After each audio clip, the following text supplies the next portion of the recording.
Welcome to Knights of Roleplay, an adventuring podcast. This is an actual play Dungeons & Dragons podcast. Royalty-free music provided by Kevin MacLeod, Michael Gelfie Studios, Plate Mill Games, and Tabletop Audio. And now, to adventure.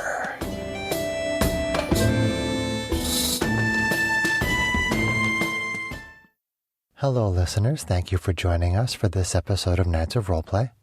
I'm DM Chris. This is part 2 of our adventure Prophecy Fulfilled. In part 1, the party had returned from Blue Province and met with Ophelia, the young clairvoyant that's been guiding their missions. The party retrieved a drop of dragon's blood, and when Ophelia held the container with the blood in it, she got a vision showing them where they needed to go to perform a ritual that's supposed to bring down the corrupt Dragonborn Council. So the party followed Ophelia to the edge of Shikar, to the border of Shikar and Red Province, where they went into a cave system. And the cave system brought them to a very, very large cave chamber directly underneath the Dragonborn Council building. Upon their arrival, they went inside and they found that the Dragonborn Council was waiting for them. And they knew that there was supposed to be a ritual performed there to bring down the council, because Zathul, the red dragonborn from the Dragonborn Council, has his own seer named Semtek. So a battle ensued, and part 1 ended right after the first round of combat. So we are picking up with the second round of combat. So now I'm going to circle. Current round is round 2. On my sheet here, and we are back up at the top with Z, our root folk monk. What would you like to do, Z? You said you're still focusing on Semtek, the seer. Semtek is still stunned until the end of this turn, so she's gonna give him all the hugs that she can. She's gonna keep from her distance of 15 feet, just wailing on him with her unarmed attacks. Trust the X Factor. So, what's that? So don't trust the X Factor. Right. So then, let's see here. So she is going to Gonna have to do the attacks before flurry of blows. Sure. Right. Swinging. Oof. I'm not gonna. Wow. I'm gonna roll a 3 and a 4 on the die. Does AC 10 hit? 10 does not hit. Yeah, great. That's fun. Let's try again. You somehow miss with Semtek kind of stumbling around. He stumbles just right a little bit, and you miss. Let's try one more time. A 6 and a 7. Wow, my dice have really. Oh, a 6 and a 4. Great. Yeah. So AC 12. You somehow miss again on this stunned target. Goodness gracious. So let's go for flurry of blows. Crazy pants. No, I want new dice. That's the question. And now you guys get one more try.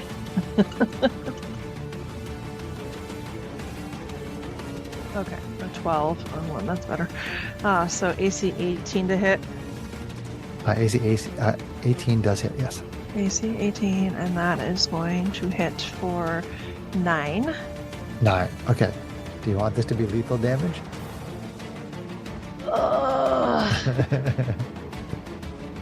I'm going to say yes, because she doesn't know if there's healing among that group of dragons. Okay. Yeah. So Semtek is no longer alive. Okay. All right, so then flurry of blows. She's got one more attack, so she's going to move up to have 15 feet of reach on. Who else has actually hit their dragons? The only Dragonborn Council members that have taken damage so far are the 2 that Erebus is fighting, which are black and green. Black and green. Yep. Okay. So the black one has been. There can be black and blue. The black Dragonborn Council member has taken multiple hits, whereas the green one has only taken 1. So he's the one who has been base to base. Yeah, so she'll go get within 15 feet of the black one, which is Drax, right? Drax, yeah. yep. So that she correct. will swing at him. Oh, what do we want to use? Which one? Mm-hmm. I feel like someone else needs a turn. I'll try you. Yeah. Swings at him. Oh, and that's a 1, but at least I get my inspiration back. Alright. So miss. Dodges out of the way of your tree limb. Right. Yes. Yep. So. Is that turn? Yeah, we'll call that good. Okay. So let's see. It is the Dragonborn Council's turn, minus Sundeck. And you just swung on Drex, but Drex is in base to base with Erebus. So Drex is just going to try to do claw and bite attack on Erebus. It's the black dragon. So claw attack. AC 12 is probably going to miss you. Yes, miss. Okay. Bite attack. AC 12 is going to miss you. Miss. Okay. So let's see.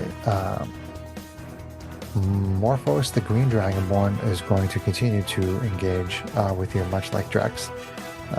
So green dragonborn. Wow, 3 7s in a row. AC 12. Miss. AC 18. Meets. Meet. Okay. So you take claw bite. So you take 4 points of piercing. Okay. All right. So that's Erebus. Zathul is going to move back in melee with Z to engage.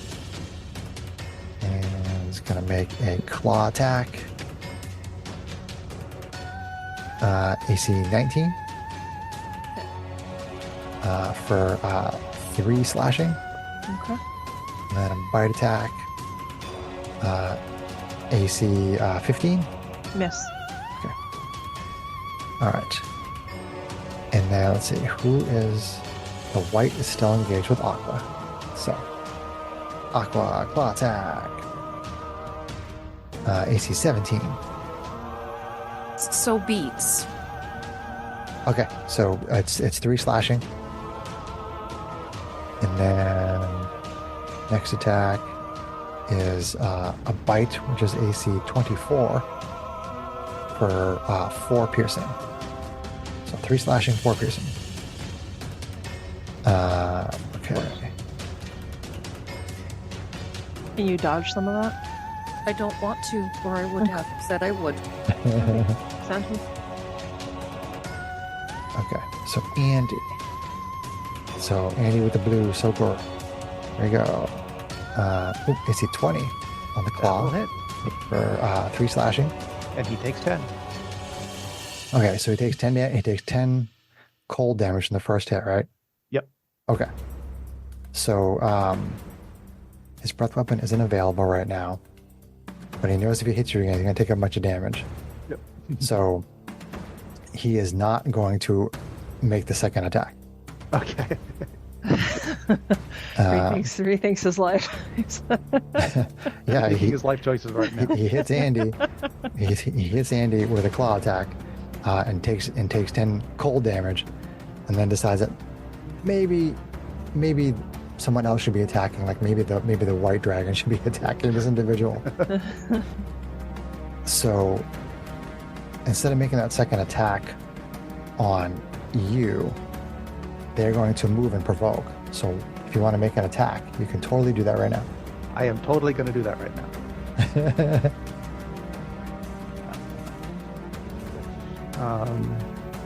I don't suppose I ever took...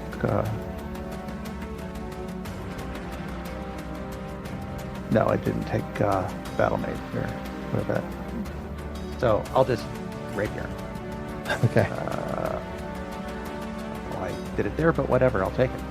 23. 23 hits. Yep. For 4 damage. 4 damage. Okay. So just poke him as he runs away. Back. It's better than 10 cold. Okay. Just going to move away. And is going to take one more attack on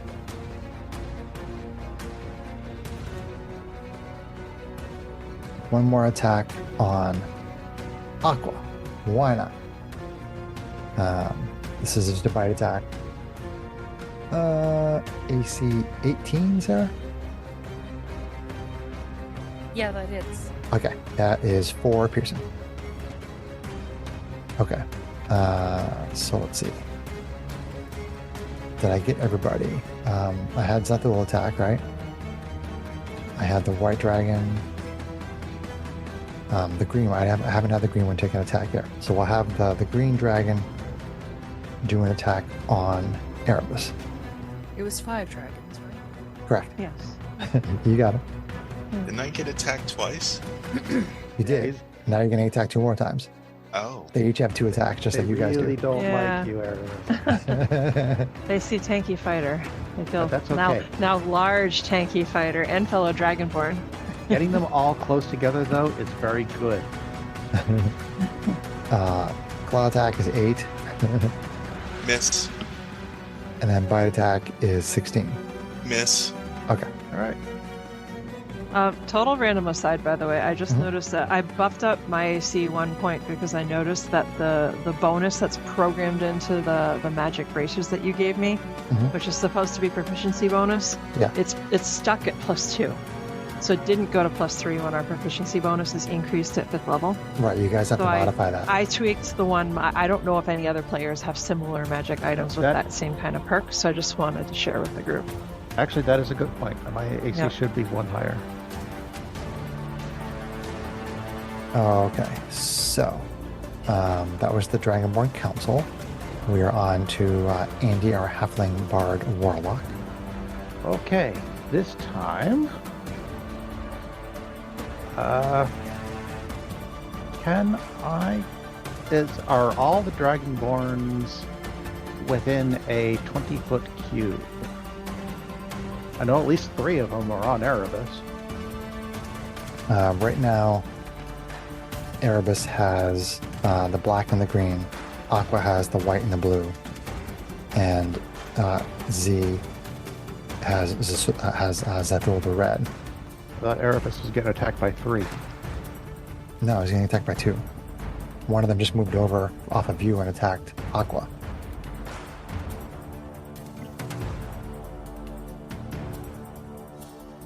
Okay, well, that works. So anyway, question being is how many can I get in a 20-foot cube? I don't care if any of our allies are in it. You don't care. Okay. Yep. So you could either get Zethul, or you could get the white and the blue, or you could get the black and the green.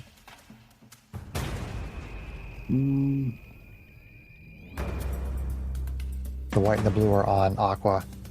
The black and the green are on Erebus. I will get the ones on Aqua. That way we can Aqua, probably knock okay. them down faster. Okay. So I will cast. There it is. Fairy Fire. Okay. And I will also spend a sorcery point. Careful spell so that Aqua is not caught up with it. Gotcha. So, with a little bit of flourish on the loot, they both have to make a dexterity saving throw. All right. These are the ones that are on Aqua, which DC White. 14. white and blue. DC 14. You said it was Dex? Yes. Okay. That's a 10 for white and an 18 for blue. Okay, white is now glowing a kind of greenish, sickly greenish color, and attacks against white have advantage. Okay. Fairy Fire on white. Got it. bonus action, I will give Erebus Bardic Inspiration. Okay. So, Erebus, you can add a d6 to an attack roll or a saving throw, or an ability check. No, mechanically, that's after the roll before the result. Is that just to review? This can be added after seeing the roll, but before knowing the outcome. Yes. Okay. Cool. Is that turn, Andy? That is turn. Okay. We are on to Aqua, our Shardling Rogue. So the white and the blue are fighting with Aqua, Sarah, and the white, you have advantage because it is fairy fired. White it is. White it shall be. Free hugs.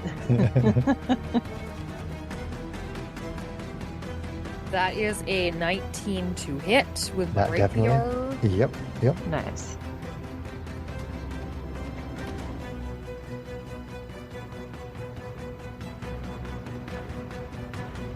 Why did that roll an 8 and 3? Oh, I had sneak attack. Yes, you do. Yes. Why do I have 3 extra dice? Oh, right. So that's 15 damage total. Ouch. Wait. Do it again. Piercing. Do it again. From Sneak my attack rapier. from the rogue. All right. Is it still up?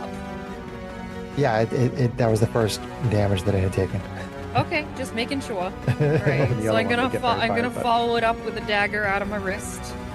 And I rolled a 1 and a 4, which is probably not helpful. My 1 animates to a mimic when it rolls, by the way, on my treasure I have to board show dice. That's fine. So I'm Yeah. thinking 11's probably not gonna hit. Correct. That misses. Yes. That will be my turn. Okay. That was Aqua, our Shardling Rogue. Now we're on to Erebus, our Dragonborn fighter. You are still engaged with the black and the green Dragonborn Council members there, Erebus, and the black one is the one that's been taking the most damage. Okay, so question. Mhm. I want to use my fire rune, so I have to make an attack with that first to activate it. If I remember right, that's something you can use on hit. Yes. So So if you hit with an attack, you can say I'm going to add my fire rune onto that. okay. Yeah. So let's Sure.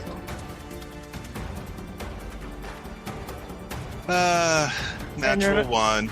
A Okay, d6 will no, help but- on that but one. you don't waste anything though, because you only use it when you attack, when you hit. Yeah. Yes. That rune is just active now. Like All right. your weapons are glowing for like a minute or something. Okay, No, now I that's have not an bad. offhand attack. No, it's only when he hits. He activates it when he hits. He Oh, hasn't okay. hit. Oh, okay. Alright, so offhand attack, and that Yep. is with a D4. A D4. Is that right? Or is it a D6 in the other hand too? Wait, don't you have extra attack, Greg? Yes. So So, I Yeah, have, that's right. so you're rolling with your full bore weapon. Then it's not like your small Okay. weapon. Yeah. gotcha. Yeah. All right, so that one is going to be 17 to hit, 17 does hit. and that is for. Oh, I can do my. Your dragon Iowa. damage, or his giant damage, and his fire damage. Yeah, so fire rune Yeah. says 2d6s. Yeah. All right, so the fire damage is 6, and the other one is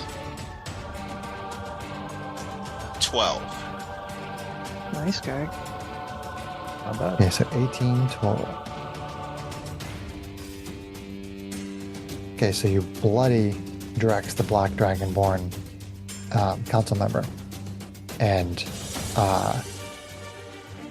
Drex sort of yells out in pain, and then seems to get like this well of energy, almost like a second wind, and spits out acid on you, and you need to make a dexterity save. All right. I might have to use my bardic inspiration for this. Let's see what I. So Drex gets bloodied, and the breath weapon happens again. All right, so let me roll that. All right, so it's 10 No, wait, hold on. What is it? Dexterity It's wise? a dexterity save, yep. Okay. So let's see. You So can add your bardic inspiration. To I did. So it's 12. 12? Yep. Okay. You take 14 acid damage. Oh my. Oh, I'm bloody. Yikes. Do you still have your bonus action available to second wind? Yes. Well, was invoking the rune on the hit, was that, did that take any sort of an action, or was it just automatic? It's just automatic. It doesn't say. It just says other. It doesn't say anything about Okay. bonus that's fine. action or anything. Okay. All right. So second wind. So your second wind is available, yep. All right. So action, second wind. All right, and then that gives me another attack.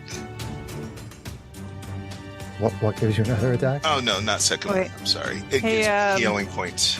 Greg, did the guy you hit with the fire rune make the saving throw to see if it got restrained by the fire? Oh, that's right. Yeah. It's DC 14. Strength saving throw, right? Yeah. 14 so- strength. Let me do my action surge. And I asked this because That's 15 on the die, so. if he was restrained, you'd be attacking with advantage, Greg. That's what I. Yeah. Okay, so I can take one additional action on my turn, and that is to heal myself, probably. I think you're getting mixed up, Greg. A second wind, it just allows you to heal. That's all it does. Yeah, you're thinking of action surge. You're not using your action surge I right mean, now. You're just using unless- second wind. Unless you want to, you could do both. But supernova round. No, you can't because it takes your bonus action. All Action right. surge? Yes. So I did action surge. Yeah. So what do I? Like I'm not really thinking clearly today. So No, you have multi-attack, and you took 2 attacks, and you used your fire rune on one of them, and then you used your second wind. So you've used an action for your 2 attacks. You have bonus action for your second wind. okay. So let's see. I was telling Kate that you couldn't do both second wind and action surge in the same. Right, but action surge doesn't take the 1d10. bonus action. Okay. It's the bonus action of the action surge. On your turn, you can take one additional action on top of your regular action and a possible bonus action. Okay, so Greg, you could actually use action surge right now if you Yeah. want to make 2 more attacks. Okay. So when I do that, I gave myself 10, 15 points. 15 healing. So are you still bloodied? Probably not after this. I think you're going to be like just over the hump. I'm sorry, I'm just gonna be over the hump. Let's see, 50. Okay. Yeah, I'm just over. Okay. So you All right. become bloodied, use your second wind, and you're just barely not bloodied. Got it. Alright, so action surge. Where are we?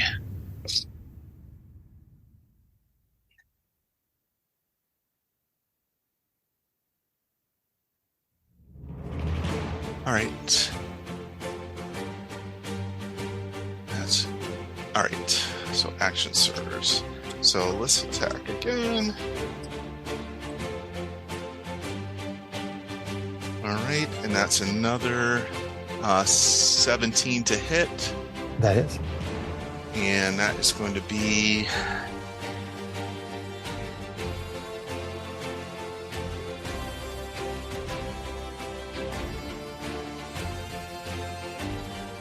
$16 regular damage. 16 damage. Yeah. Is that because of the large size weapon? Yeah. And Okay. 9 fire. Gotcha. Okay. So with this large, fiery short sword, you actually destroy Drex, the black dragonborn. Oh. One down. Now, cool points, Greg, because you're a fighter, and when you take the attack action, you get an extra attack. Because you used your action surge to take the attack action, you still have another attack. Oh. Nice. so I can turn it on the other one there. You can. All right. Well, Greg, hold on a second. Is the extra damage from the large size, is that on every single attack? I mean, if it is, that's cool, but sometimes they only say that's once per turn. Hold on. Once on each of your turns. Okay, so you're not doing the extra damage in that All last right. attack. So, So what was it without those d6s? all right. So it would have been 12. No, not 12. It would have been 11 because I'd taken the 6 away. Okay.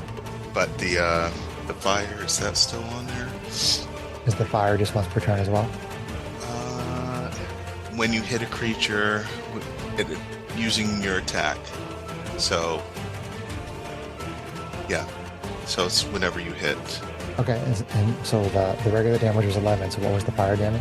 That was 6. Okay, so that's still enough. Nice. So just be aware that the extra damage from being large is once on your turn. Okay. But it sounds like the fire damage is every time. Yeah, it's Okay. for up to 1 minute. Okay. If they miss the saving throw, but Correct. when you hit a creature with an attack using a weapon, you can invoke that. So it's all right. Okay. Okay, All right, is that turn? that's my turn. Okay. Wait, Greg, your extra attack? Oh shoot! La Yeah. la la la la la. Oh, so you're going to go after the green one, which is Yes. kind of close to you? Okay. All right, so let's see here. So 12. So that's going to be 14, and it's going to be 19 to hit. 19 to hit does hit. And you said it's 14 damage, It's going to be 12. 12 damage. Okay. All right. Not bloodied. All right, that's me. Okay. And that wasn't counting the extra large damage, right? No, Okay. I didn't do that. Okay. Cool. All right. So that is Erebus. That is the bottom of round 2. So we're up at the top of round 3. And we are starting with Z, our root folk monk. Okay. The only person that's in base to base with you right now is Zathul. Okay. If she kind of sidesteps around him but doesn't provoke, can she get into 15-foot stretchy arm reach of the guy who's fairy fired? Sure. Okay. All right, so she is going to do that. That is Garrix the White Dragonborn, council member. Yeah. Yeah, she's going to say pretty much like, excuse me for a second to Zithil and just stretch out. And swing on the dude. She's going to critical. Okay. So let's see here. That's going to be 5, 10 on the dice plus 3, so 13. 13. Okay, so when Garrix gets bloodied, this blast of cold energy comes out at Aqua. I need you to make a dex save. Oh no! My celery. She is a rogue, though. Rogues have dex. I'm gonna use my inspiration to take advantage on this dex save. Sounds good. That's a 23. Okay. Take 7 cold damage. And then I'm gonna uncanny dodge that. Take 3 cold damage. Thank you. Okay, so Z took an attack, and then you have another attack. Is that right? Right, I forget. Did I take down the white guy, or is he bloodied, or like I thought something changed when I took that attack? Yeah, he was bloodied, and that triggered his bloodied breath weapon, which hit Aqua Okay. for like 3 damage. All right, Because rogues are rogues. Because rogues got a rogue, yeah. Okay, so I am going to continue to wail on him since he's very fired. So let's see here. That's going to hit for AC 17. 17 does hit. Okay, that'll be 9 more damage. Okay, still bloodied. And then I am going to bonus action rogue, or not rogue, monk unarmed strike. Rogue. Your words, I can talk. So I'm going to do my bonus action unarmed strike, the one that doesn't have me use a key point. Okay. Monks are good. All right, here we go, monk. All right, that's gonna hit for AC 19 19, that's it. for another 10 damage. Another 10. You drop Garax the white dragonborn. Okay. Second one down. All right. Okay. Is that So turn? then, yeah, that'll finish turn. Okay. So we're on to the Dragonborn Council members. That was Zia, Root Folk Monk. So here we go. So going across my list here, we have Zathul. I was going to move up to you, Z. And make attack number 1. AC 16. Miss. And then AC 24. Hit. Take 4 piercing. Okay. I'm going to invoke my bracers. Okay. So let's see here. That's gonna, if I take damage from melee or range attack, use my reaction to roll a d8. Add my constitution modifier to that roll and reduce the damage by that total, which, yeah, it's more than enough, so nothing. All right. Okay. Yeah. All right. And then Aqua is getting attacked by Blue. Claw attack, AC 20 for 3 slashing on Aqua. And then AC 20 for 4 piercing on Aqua. And then green is on Erebus. AC 20 for 3 damage. Okay. AC 19 Beats. for 4 damage. Okay. And that is the Dragonborn Council. So then we're on to Andy, our Halfling Bard Warlock. Dude, light him up. Bardlock. I can't light up anything except the roof. Can you put him to sleep? Nah, probably not. Risky. Hmm. That wasn't a no. Let's see. So we have 3 left.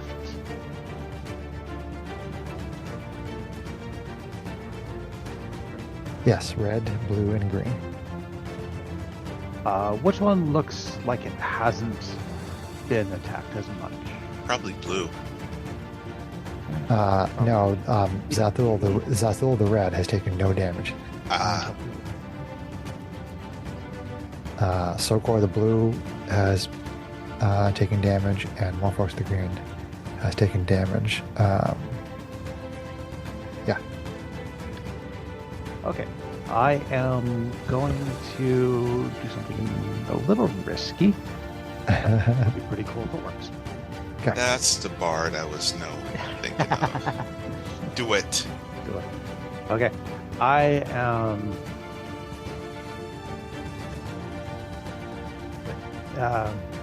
with a few clever notes on my lute, I will weave an illusion that only the red that Zathul can see. Okay. And cast Phantasmal Force. Okay. What he sees in front of him is a sort of like an avatar of the red dragon itself, kind of looming down on him, like it's going to try to attack him. Okay. So Phantasmal, so he must make a intelligence saving throw. Intelligence To the saving. illusion.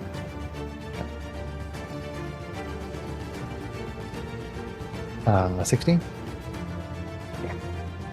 See? He sees through this one. All right. Well, then, in that case, It looks really cool, though. Really cool. You beat it by 2. All right. In that case, I will. Erebus, how are you feeling on a scale of 1 to your max hit point? What are your hit points at, Greg? 30. Still got 30? Wow. Aqua, how are you doing? I'm feeling at about a 22 out of 38. Okay. Z, are you bloodied? I'm feeling at about 31 out of 38 plus the temps. Yeah, I'm the one that's hurt most out of all of us. But never mind.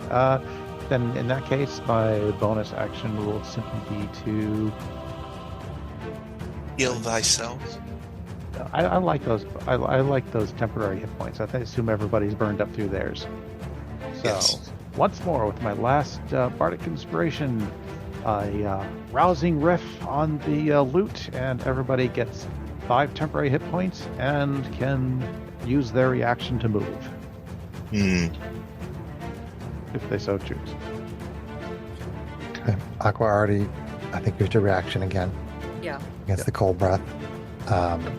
Greg, Erebus is in bad timing. base to base with the green. Do you want to move or stay there? Be to my benefit. What's that, Greg?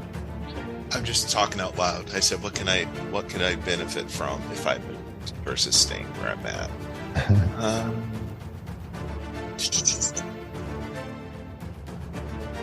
I think I'm gonna. Well, I still will be in his line, his breath weapon line.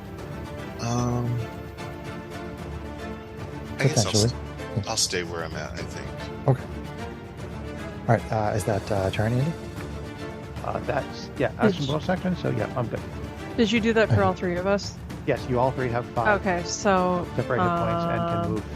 I probably without will provoking. take some space from Zithul. Okay. Teach him some more stay. I told you. I'll deal with you later. Step away. So, I mean, where, how far and where? So who do we still have people on at this point? We have one on. The blue is on Aqua Erebus. and the green is on Erebus. Okay, I'm gonna try to put myself so that I can do stretchy arm attacks on either of the two of them. Okay, that's fine. You kind of triangle away from him Sure. further down below, or like try Sure, to sure. get a rough number. Totally fine. Thank you. Then we are on to Aqua, our Shardling Rogue. Currently faced off against the blue. Okie. We took out the one that had fairy fire, correct? Correct. Okay.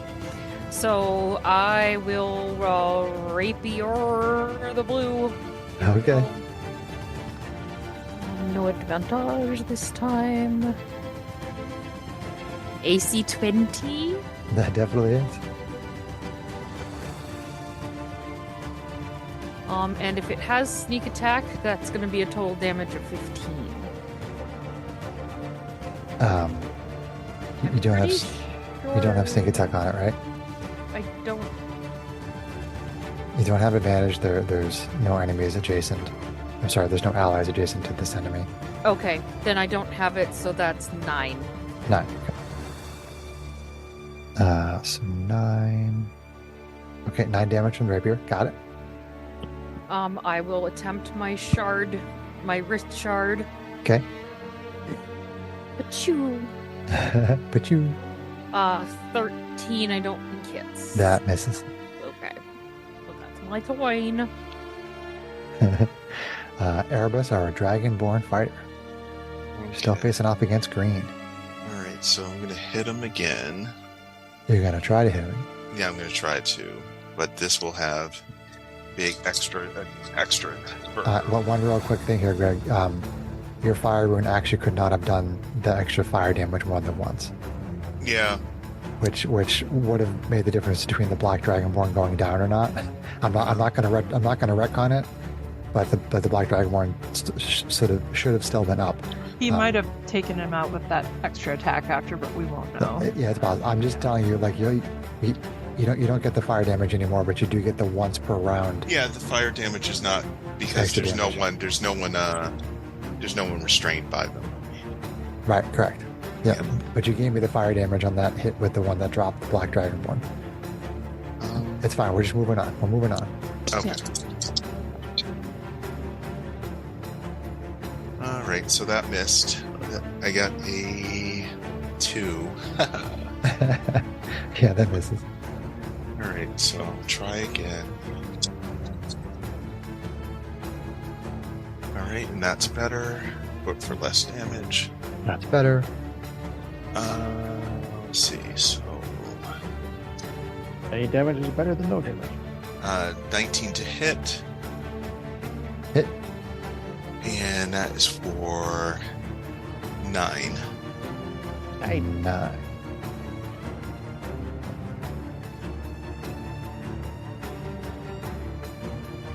Okay, so you bloody the green one, and this poison breath shoots out at you. I need you to make a dexterity saving throw. All right, I'm on Dex.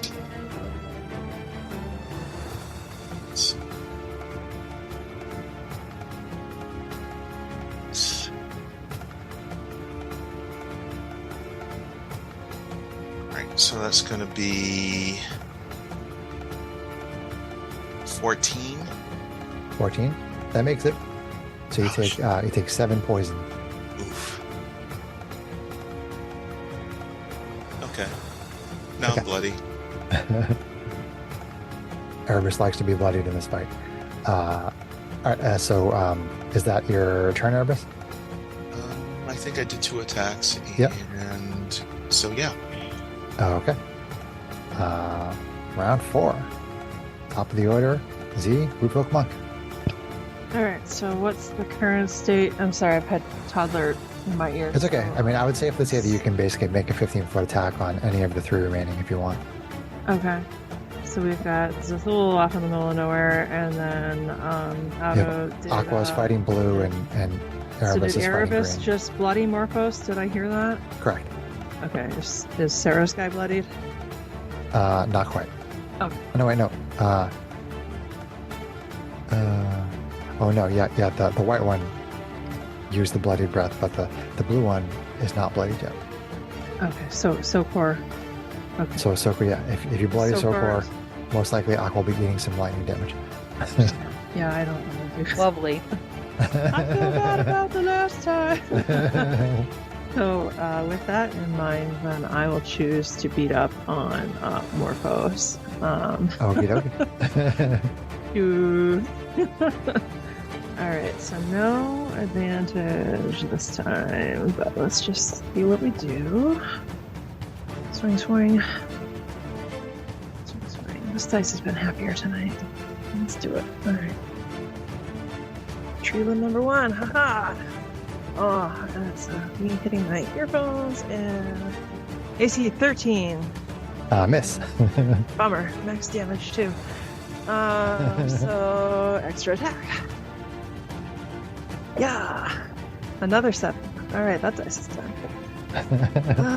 All right, so monkey 3rd bonus action attack. Okay. Here we go. That is better, although minimum damage. I'll still take it. So that's going to be AC 17 Hit. for 4. 4. Yeah. Okay.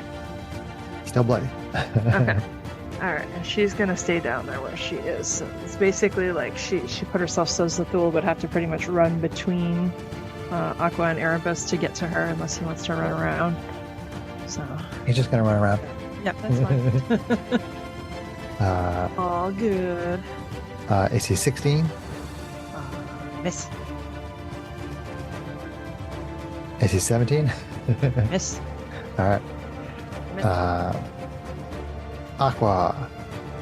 AC 18 Hits. for 3. Like the claw. Yep.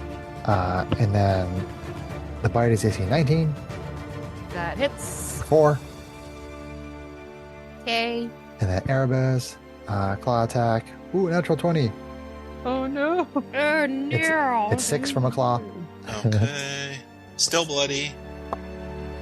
And AC 19 Meat. for 4. Okay. All right. How you doing there, Take. Erebus? Bloody, bloody. Tank got a tank. The tank is tanking.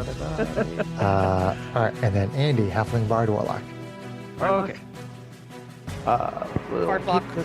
We'll keep this one simple then, and throw out a second level healing word for Erebus. For you.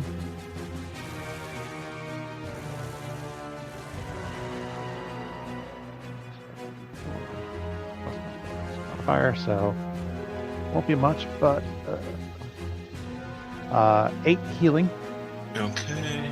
And since that's a bonus action spell, pretty much the best that burns up both my bonus action and Still bloody. So I might as well just go. You stay ahead. bloody, Greg. You stay bloodied. I am staying bloody. I am going to go ahead and Eldritch Blast the one that is currently bloody. Okay.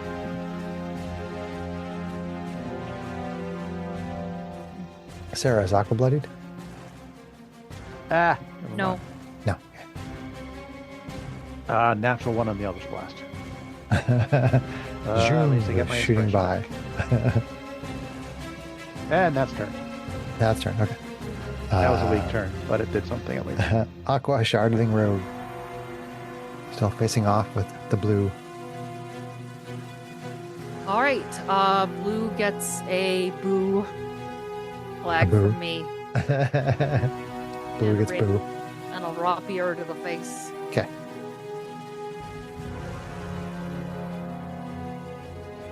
For AC 20, That hits. Barovian 20, Nice. 10 piercing damage since there's no sneak attack. Okay. That bloodies Sokor, and lightning shoots out. I need you to make a dex save. Oh yeah, I forgot. That's a 21, sir. Nice. Oh yeah. Nice. Okay, so you take 7 lightning, which I think you can still uncanny dodge it, right? My turn, so my reaction would have reset. So yes, I will take the uncanny dodge. So it to goes to make that 3. 3. Oh, really? 3. So really 3, but that does still bloody me. Okay. Oh, we're switching into Dirkrest. And in reaction then, as my bonus action, I will shoot a dagger out of my wrist. Okay. For Pew, AC pew. 25. That Nice. is. You gave it enough Nice. risk this time. And that does not include the bonus like it's trying to do. So it was a 4 on the dice. On the Okay, D4. so 4 damage. So Good 4 one. more piercing. Okay. Awesome. Pew, pew, Got pew. it. I Is wish that- I had sneak attack and a bonus on that. It would have been 14. is that turn, Aqua? That would be my turn. All right. Erebus Dragonborn Fighter. You're still fighting the green. All right. Let's see. So Giant's Might is still going. It's lasting for 1 minute. So have we gotten to that point yet? No, not yet. Okay. So just You still get that. You still get that extra damage once on your turn. All right. So. Right. So that's going to be 13 to hit. Miss. Ah. All right. That was good damage too. Damn it. All right. Try to get. Ah. Great That was dropping dice. for AC less. Okay. Miss. Is that turn, Erebus? Yep. Okay. Up to the top with Z, Dragonborn. Sorry, with Z, Root Folk What? Something So many dragons. All right, so we've got both the one on Aqua, who's looking rough, and the one on. Blue and green are bloodied. To be fair, I'm trickling blood. I'm not looking rough. Yeah. Right, so Erebus probably still looks a little rougher. Okay. Erebus isn't bloody for a lot of the fights. So. Yeah, I'll keep beating on Morphos, I think. I mean, I could do fun things like grapple and restrain. I don't think it's worth it at this point. As much as that's how my character is built. Although, we'll see. We'll see. We'll see if they're. All right, swing away. Pew pew. A 2 on the die. That's not fun. Not for that one. This one, extra attack. All right, that is much better. So that's going to be AC. If I can get back up to my stuff and see it. AC 19 to hit. That hits. For let's see here, 7. 7. I'm sorry, was this blue or green? Let's see, that is the one on Erebus green. Okay. Morphos. Got it. Still bloodied. Okay, so then let's see here. Let's do the bonus action. Attack as well. AC 16. That hits. Okay, for 8. Okay. Still up. Alright. Okay. Yeah, we'll call. Actually, you know what? Let's go for broke. Let's see. Try stunning strike. Try stunning strike. Yep. Let's see. Con save? Yep. That would be 8. Fail. Alright, so your dude, Greg, you have advantage on. You have an advantage on your guy, Greg, because he's stunned. Oh, good. I should have done it to Aqua's guy. No! Is that turn? Yes, turn. Like Okay. the D&D cake. Right. Zathul attacks. AC 18. Let's see here. I believe that is meets beats. Yes. Okay, so that's 3. Okay. 3 slashing. That's fine. Yeah. And then hit a lower AC, so that's going to miss. Okay. And then Sure. Aqua gets attacked. AC 16. What's that, Sarah? That misses, sorry. That's okay. AC 18 That hits. That for 4. okay. Okay, and then that guy is stunned, so we are on to Andy, Halfling Bard Warlock. Okay, so one stunned guy, one attack. One badly bloodied. Is the one attacking Aqua bloodied? Correct. And then, all right.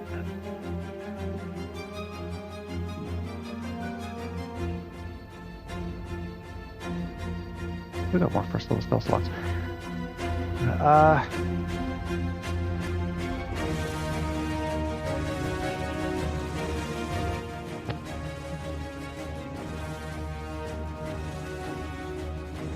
Sure, why not? I think this would be hilarious. I'm going to play a slightly rousing tune and direct my focus over at the Red Dragonborn, something like that. Zathul, yeah. And since he's the one who's not bloodied yet, Mhm. and he will have to make a Wisdom saving throw. Wisdom saving throw. DC 14. 17. Darn it! This guy is just too good. All right, never mind. He shrugs off the sudden bout of laughter. Hideous laughter. Hey, Tom. Well, that's the downside of being battlefield control. It's kind of a lot of all or nothing. All right, then I am out of inspirations, and that was my leveled spell, so I don't really have good bonus action, do I?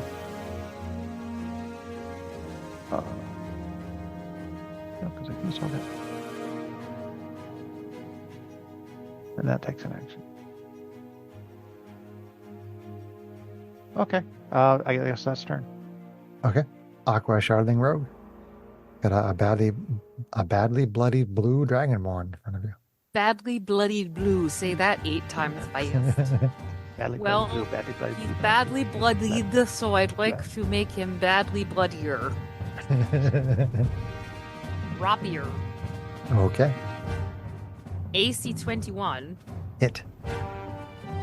for 7 damage. God damn it, that would have been 12 sneak attack. Okay, still up. Dagger away. Nat 20! Nice. Woohoo. Nice. Which just opened up a big old treasure chest for me on my treasure hoard dice. Nice. So D&D Beyond actually rolled 2 sets of dice for me. Do you want me to give you what, or Say it again. I know that we had the campaign, we originally were like, we'll just double the dice damage, yes? Oh, right. Yeah. Yeah. On criticals? I mean, yeah, if it already rolled it for you, if you just want to choose that, it's okay. Technically doubling the original roll would be better. Okay, then double the original roll. Go ahead. Double the I rolled original a roll. 4, then a 3, so 4 and 4 is higher. That Okay. would be 8. Okay, so you kill the blue dragonborn. Nice. Surprise dagger. Good work. Kill count. So apparently I went to shoot it out of my wrist and 2 came out. Nice work. Oh, I've never over. double shot before. Oh. Is that That- turn, Aqua? That's my turn, yes. Okay. Erebus, Dragonborn fighter, you have advantage on attacks against the green Dragonborn Morphos. Okay, so for bonus action, I can do my attack first, and I can do the bonus action after. Correct. You Yeah. take the attack action and then you do the bonus Yeah, action after. attack and extra attack, and then you got your Okay. your bonus action after that. Yeah. Spiders are Alright, great. so it's going to be 18 to hit, That hits. and that is going to be for 10. For 10? Yep. Okay, that destroys the green Dragonborn. Yeah, Yes. Nice. Alright. And go after Zethel with that extra attack. You Yes. can move over to Zathel if you'd like. And Sort this of is just a appropriate that the normal, red one is the normal last attack. one. No. It Zethel is hasn't- very appropriate. He hasn't taken any damage. Alright, so. Shrugged off all my spells, though. I True. think he should be getting pretty concerned by now. 15 to hit. 15 hits, Greg. Okay. Nice, Greg. And that's going to be for. Right, so that's going to be for 8. 8. Okay. And let's see my bonus You have action. a bonus action attack, right? I'm going to use the Blessing of Vigor.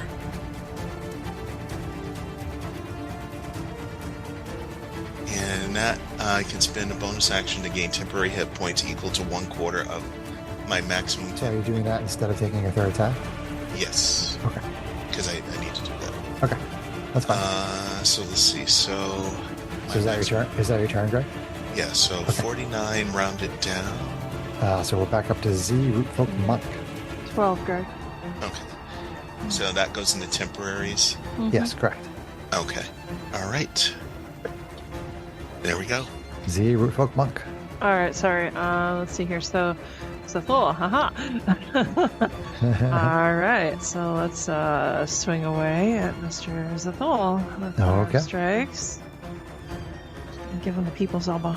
Let's see. She's gonna roll a 1. That's Okay. super cool. Who else doesn't have inspiration right now? Who's used it? I still have mine. I should have probably used it. You used yours, right, Sarah?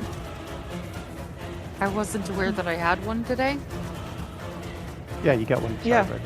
Yeah, at That's every adventure. Yeah. I thought Oh, you- yes. Yeah. Yes. So here, have another. I'm giving you the one I already had, so I can recover the one that I just got by rolling. Sure, a one. sure. So, Yeah. Merry Christmas. Thank you. You're welcome. And then, I am going to go for broke and use that inspiration on this next one. Let's not? roll that next attack with advantage, shall we? That is much better. I like 19 on the die. So then let's do smack him upside the face for 7. 7. 7 bludgeoning, stunning strike. Okay. Red die. Red die. 18. All right, he makes it. That's all right, and that's it for key points, but worth a try. So then she's gonna do her bonus action attack, and that's another 19 on the die, which I will happily take. And then I can scroll back up to my numbers again. It's gonna be another 6. 6. Okay. Yep. All right, and I will stay base to base with him, so my good friend Aqua can get sneak attacky things and all that going too. Okay. Yeah. All right, so it goes to the council's turn, which is only Zapdool at this point. Zapdool says, "You will pay for this," and casts the spell, and then just disappears. Oh no. Oh no! Counterspell. Oh wait, it's only the. Yeah, I don't know that. Not yet. Where's Janie when you need her? Off surfing the universe somewhere. Yeah. Probably literally. I'll tell you, I had no plans on making Zapdool a recurring villain, but now I do. I think that's apropos. Honestly, Yes. that's really cool. Yeah. He laughs as he disappears. Ha ha ha. I'm definitely planning on revisiting these characters in this campaign in the future. But the battle is over, All right. and you have everything you need to perform the ritual. All right. So was the ritual that was supposed to end the Dragonborn Council, or us getting to the ritual? Yeah, about that.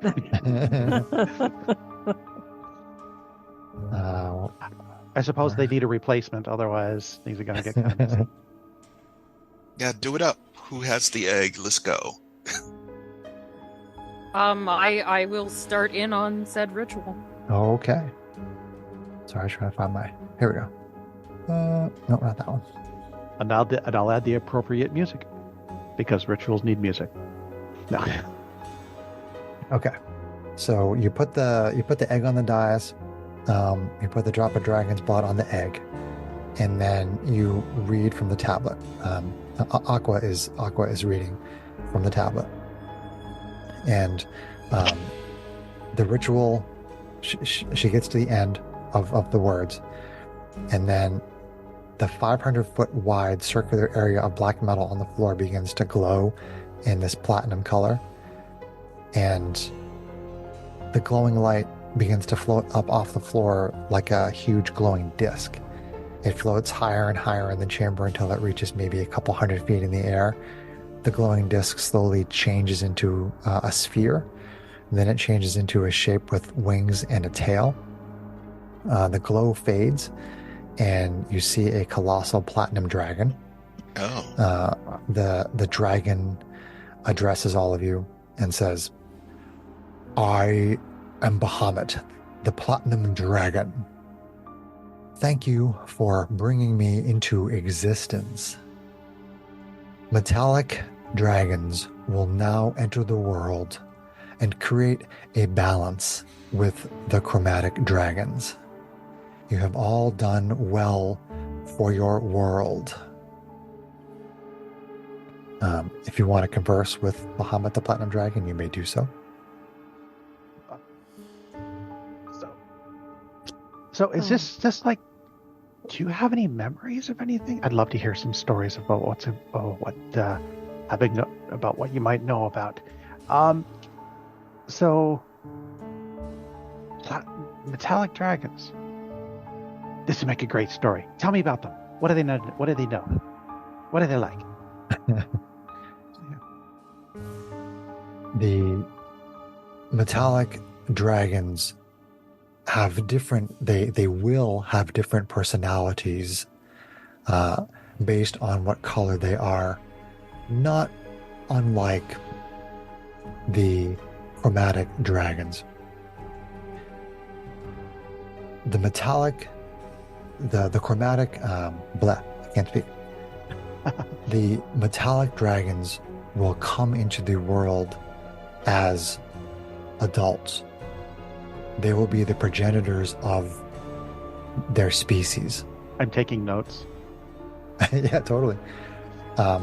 Muhammad says to you, the black colossi were seers. They dealt with prophecy. They saw the end of their age coming. They saw the world as it exists today, but with chromatic dragons creating chaos and strife. They created a prophecy that would bring about a balance of power by creating the metallic dragons. Erebus says, where are the other dragons coming from? Are they coming through you? Yes, the ritual, the magic of the ritual and my power will bring the metallic dragons and the metallic dragonborn, both species, into the world as grown adults who will be the progenitors of their species. Interesting. What We're gonna have to happens figure that out. in the more short-sighted? What happens now? Because right now we have the chromatic dragons who supposedly were causing the council and the dower guard and all the people causing strife to take money and make the populace suffer for all this time. Well, the council just tried to stop us and didn't. So now there's no form of government to take care of all these people who now... Are those dragons going to come looking for them? Or are they going to rip things apart? What do we do? So hold on one second. So this is not something we've really covered, so you wouldn't know this. But there is basically like each council member kind of has like a vice president. So if something happens to the Dragonborn council member, then someone is there to take over their place. And basically these vice presidents are just as corrupt as the Dragonborn council. So that probably would have been common knowledge, but we never got the chance to cover it. Gotcha. Yeah, it never really came up. We went into this thinking that we were going to stop people suffering. So how do we go from here to help with that balance among the populace? So Bahamut says, the only reason why the Dragonborn Council was able to keep its power was because of the influence of the dragons themselves.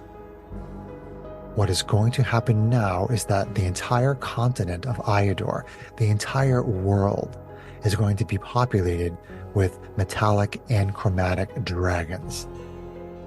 The chromatic dragons that held power over the populace of Iador no longer hold that power.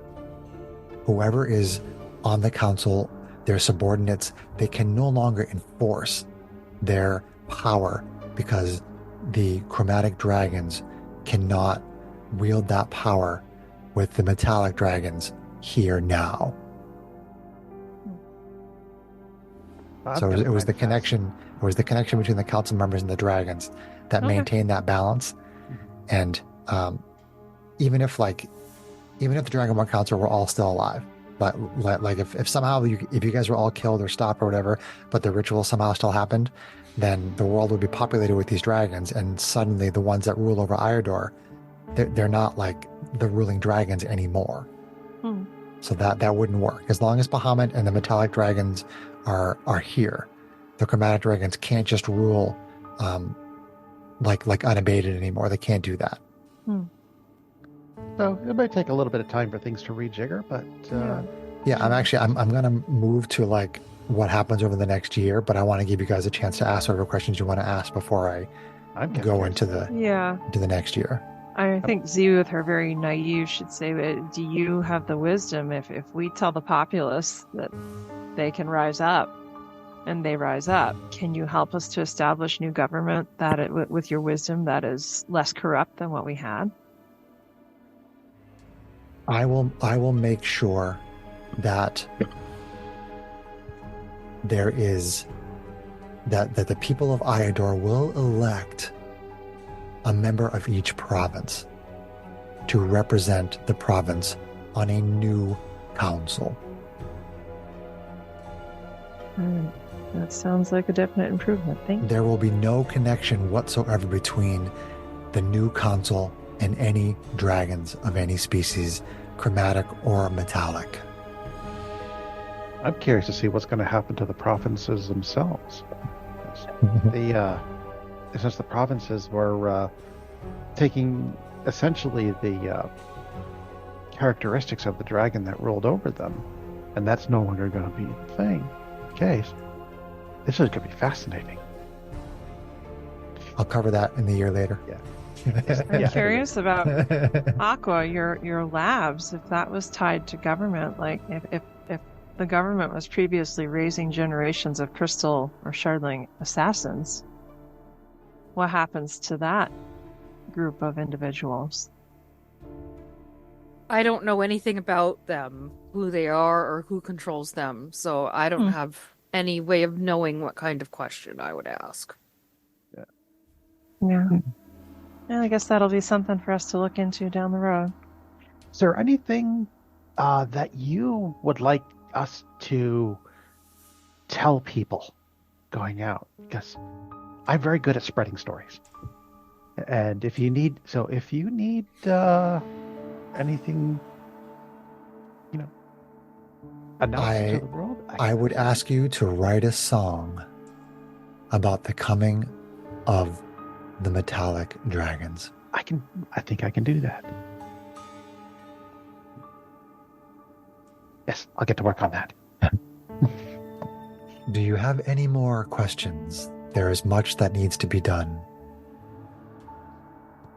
No, I think that's it. Many, but not enough time. We can ask later. Okay. So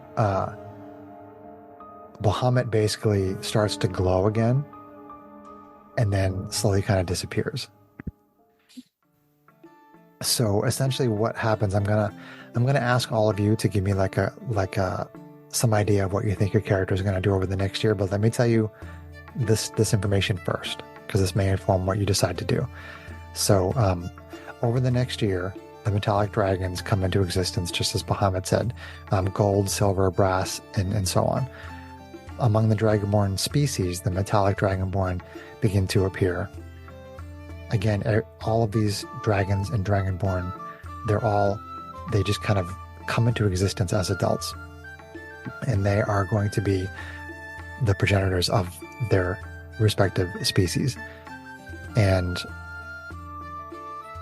the 5 chromatic dragons that have been ruling over Iador, they are not really, over the next year, they're not so much like displaced as they live alongside a whole bunch of other dragons.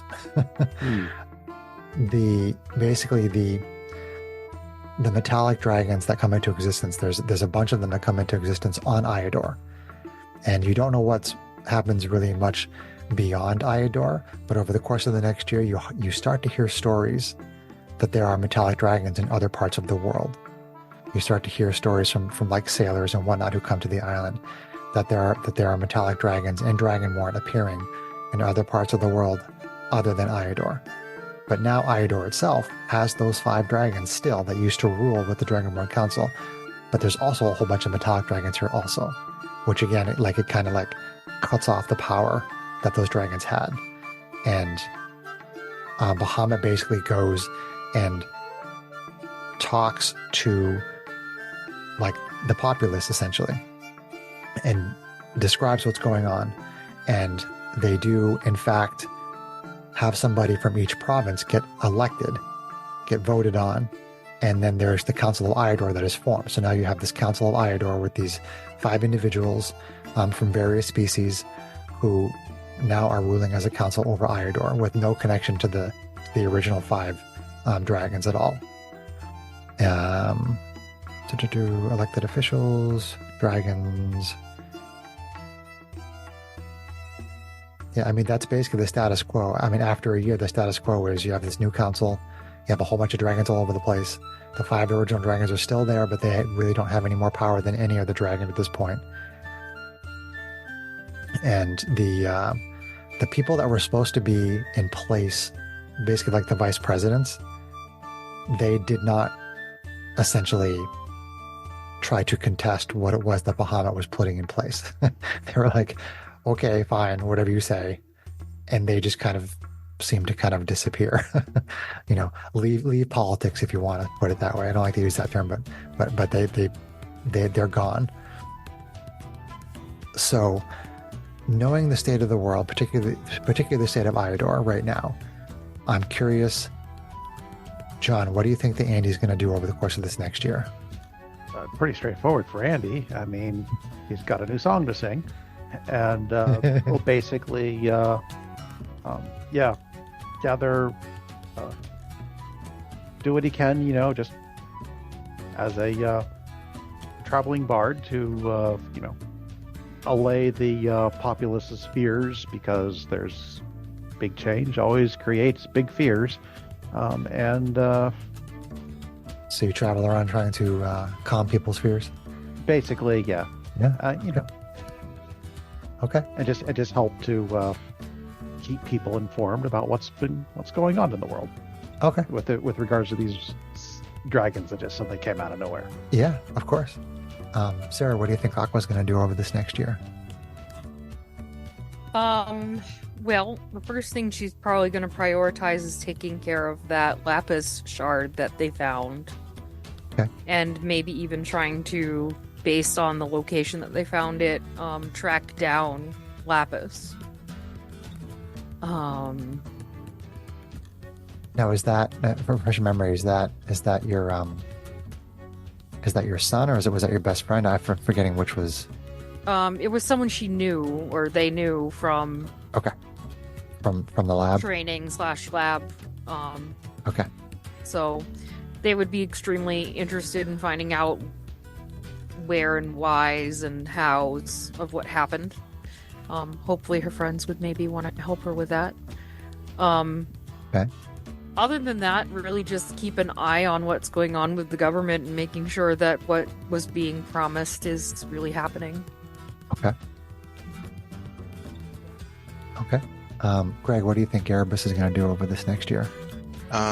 Erebus would probably continue traveling with his travel companions, but also in that he would be training and learning and becoming more than what he was before. So he would be gaining new skills in addition to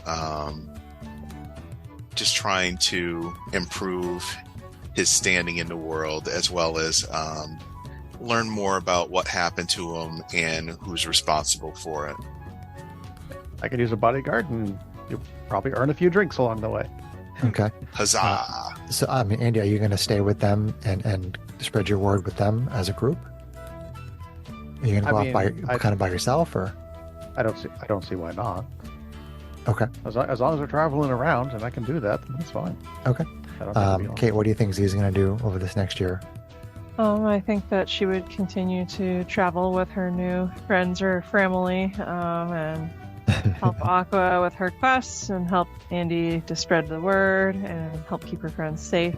And probably, for her part, keep networking with her mentors and kind of try to, just from the sense of fairness, like she'll probably be making sure that there's no lashback against the Dragonborn who had nothing to do with all the corruption of the Council of Scales, Sure. but also keep an eye to which ones quietly disappeared, any whisperings of Zathul, now that we've definitely made a new enemy. Okay. So yeah, just keep traveling Future with the Andy's group, problem. having adventures, starting trouble, Okay. This is Yeah. great, because I'll reference back to this, because at some point I'm going to have you guys play these characters again, whether it's for like a one-shot adventure that might take up 4 or 5 sessions, kind of like we did Cult of the Cave Crickets, or whether it's another shorter mini campaign where I have a slightly bigger story that might go like a dozen adventures. I do want to continue to develop the world of Parkenrath, this homebrew world that you've all been helping to collaborate to build, and I want to have these characters come out again. But why don't we do Stars and Wishes for like the whole campaign, and then we'll let John give us a little info about his next campaign. Greg, what do you feel like for stars and wishes? Like, stars are things you liked, wishes are things you would have liked to have seen, or things that you might want to see if we continue with the characters. Do you have any stars and or wishes about the campaign?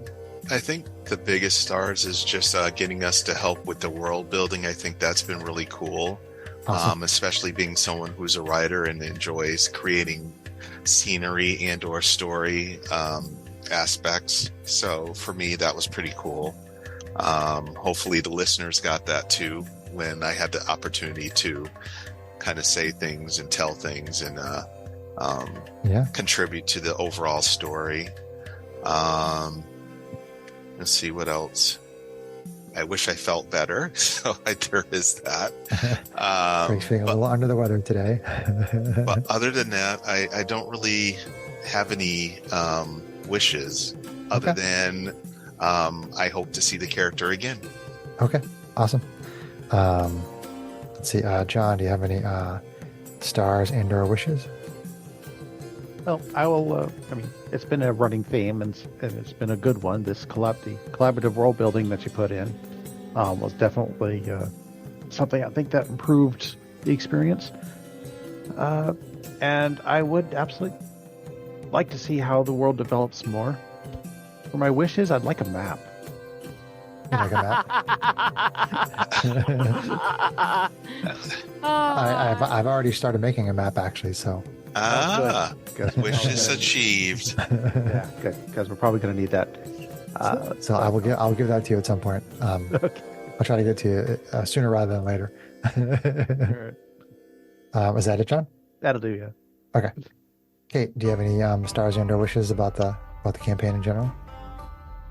Definitely enjoy the collaborative world building, so I'll jump on the bandwagon with that. All the history that we're still kind of starting to unpack. I feel like there's more that's still there with like the colossi and how the world changed and stuff. That kind of the portals to other worlds and things that we kind of touched on, but didn't really get to delve into that much.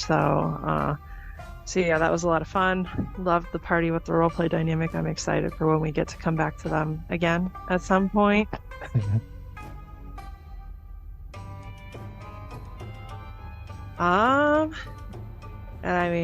Wishes. That I actually get to finish the minis so I can show them off to you guys next session. So, and that we get to revisit this group again with like a one shot or like a mini campaign, like you talked about.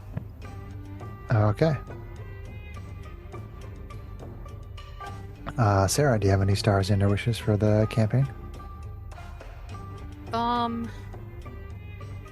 For the campaign as a whole, I feel like big star was for the group roleplay. I know a lot of times we just get focused in on the nitty-gritty of the way that the game actually technically works, but I think that 4 of us pretty consistently, unlike what I typically see from us, really were able to embrace the roleplay aspect even more so than we have in the past, and that was a pretty big happiness point for me because it's part of the game that I really love and enjoy. Nice. As far as wishes, I wish it was longer. But life happens, and hopefully we can revisit the characters, like everybody has said. Yeah. Cool. Yeah, I mean,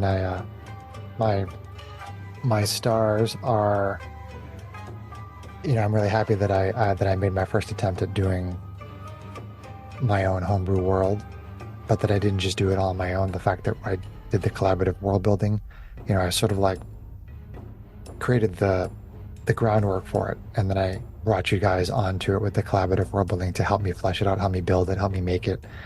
And like all of you said, the collaborative world building part of it is such a huge star. The story prompts during rests, I think, were awesome. I mean, I said at the beginning of the campaign that it was going to be a shorter, more story-focused campaign, and I probably wouldn't be able to include backstories as like, part of adventures and whatnot. I wasn't going to be able to really write around those, but the story prompts allowed all kinds of information about your backstories to come through. And so for me, that was a huge star. It's like world building is a star. The story prompts, which allowed us to bring backstory in, was a huge star. I do agree with the idea of the unique roleplay dynamic that you were just describing, Sarah. I think this is a very unique group of characters, and the characters are fun, and the roleplay was a lot of fun. I think the roleplay dynamic was a huge star. The characters themselves were a star, and the way they interacted with each other was a star. The way you guys roleplayed them was a star. Do I have any other stars? I mean, I'm happy. The idea that it could have been longer, sure. I think that's honestly a huge compliment, because it was a fun world and it was a fun group. So to want to play more is great. I think that's awesome. And I have to say that, like, from my concept of this entire campaign, it was, I want to tell this story, and the story that I had in my head was, you have these people with the Dragonclaw birthmark. They're part of a prophecy to bring Bahamut and the metallic dragons into the world to kind of balance out the power with the chromatic dragons. And that's the story that I told. So I'm like, awesome, that's cool. And then I wanted to hit the 4 major plot points, which were the platinum egg, the platinum tablet, the dragon's blood, and the ritual. And I got to do all those things too. So, like, from the concept I had in my brain, like 9 months ago or even a year ago, I don't know when I came up with this idea, but it was almost entirely executed as I was hoping in some way or another. So, I'm happy that I basically achieved my goals. That's a star for me. Is I'm happy that I achieved my goals. If life wasn't so crazy right now, I probably would have done a few more sessions, but I'm not going to just put this campaign and these characters to the side. I'm absolutely 100% going to use everything that you all just gave me with the 1 year later, as well as your stars and wishes, to revisit this world, to revisit these characters at some point in the future, because I had such a good time doing this that I don't want this campaign that was intended to be shorter from the beginning. I don't want it to be the only thing we do with these characters. I love these characters. I love this world. So I will revisit these characters at some point in the future, either as a longer adventure or maybe another mini campaign. But one way or another, I'm going to come back to them. I'm really looking forward to that. And I know a little bit about what John has upcoming. And it kind of, in some way, there's the potential for it to actually be relevant to the campaign that we just played for Dragonbirth. John's campaign has a possibility of being somehow relevant to Dragonbirth, but I'm not going to really talk in depth about that. I want to let John do that. So those are my stars and wishes for Dragonbirth. I had a wonderful time. Thank you all for being awesome. It's great that we get to thank you. It's great that we've been together for 7 years. A lot of groups fall apart very quickly. We've been doing this for 7 years, 5 as a podcast. So that's another huge star that we get to do this as friends. It's like just so awesome. I love the campaign. I love the group. You guys are awesome. And I'm going to now turn it over to John to give us a little bit of info about his upcoming campaign. So John, the floor is yours. Okay. So I'm not going to say too much before the session 0, but I am going to hopefully at least give you enough information to recreate your characters and what you need to do before I go into a lot of depth. So in the Zoom chat, I have just dropped a PDF. And I'll just kind of go over the meat of it a little bit. I am playing a module, which is itself kind of world agnostic, but so I am going to try to bring it into Harkenrat. The campaign is going to be centered around a series of heists that you're going to be pulling off. Sweet. So your group is actually going to you're not just going to be an adventuring group. You're actually going to be a kind of, I really don't know how the right word for it, but if you kind of think of like an Ocean's 11 group or a Mission Impossible type thing, that's the kind of thing. That's the kind of campaign that this is going to be. It's going to be relatively episodic. We'll go over the details on that a little later. And basically, I'm thinking that we can just play that either until we get through the campaign or we just get sick of it. One thing I did forget to put into this PDF, expect your character to go from levels 1 to 11 if we go through the whole thing. With some minor variation there, but that's what I'm planning on. Cool. So what you guys need to do when you're thinking about your character, don't just think of how they're going to be in a fight. Think instead about what kind of role you want to play in that kind of group. And in the PDF here, I've got some examples of the different kinds of roles that you can play. Like, are you the muscle? Are you the escape artist? Are you the mastermind? That kind of thing.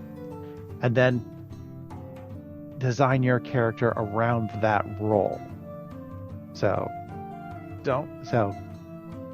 And I think that as a group, we're probably about ready for this kind of thing, where we're not, rather than just a run in and hit everything all the time, because you're actually going to have to,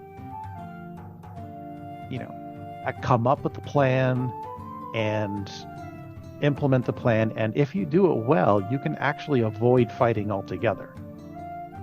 In fact, that honestly, that should be your goal, but you can pick your own goals, whatever. You will also need to, so you will need to work together amongst yourselves to decide what your individual roles are going to be. Collaborate with each other, please. You will also need to collaborate on what kind of group you are. What are your group goals? Are you the good group that likes to stick it to the man, or are you just the mercenaries out for hire? Kind of come up with a general concept for your group as well as a very basic backstory for the group. It doesn't have to be elaborate. It really can just be very simple, but just an idea of how your group got together and maybe one good heist that maybe got you into a bit of recognition. Cool. So that should be enough to get you going on designing your characters before session 0. Does anybody have any questions on any of that? That was kind of a lot, but it's all in the document there. So I can tell you guys that I've had a character made for like a week and a half. Nerd. All right. So what with if your character doesn't work with how we see our group being? With your wizard, are you the mastermind? If we're willing to let you be the mastermind? No. Looking at John's doc, I mean, we can get into this more in session 0, but Okay. Master of Disguises that's right. is what my character is going to be. Nice. I'm going to be the muscle, I think. You're always the muscle. Every group needs a muscle. I mean, yeah. Somebody's got to be the heavy. I'll give you a muscle. Or I could be the demolitionist. I could choose something else. And on that note, Okay, so next session will be session 0 for John's campaign, and we'll let him go into more detail about it at that time. So thank you again for Dragonbirth. That was really a lot of fun, and I'm really happy with the way it turned out. I look forward to revisiting it in the future, and looking forward to John's game. So let's say goodnight to the listeners. Good night. Good night, listeners. We love you. Thank you for listening. Bye.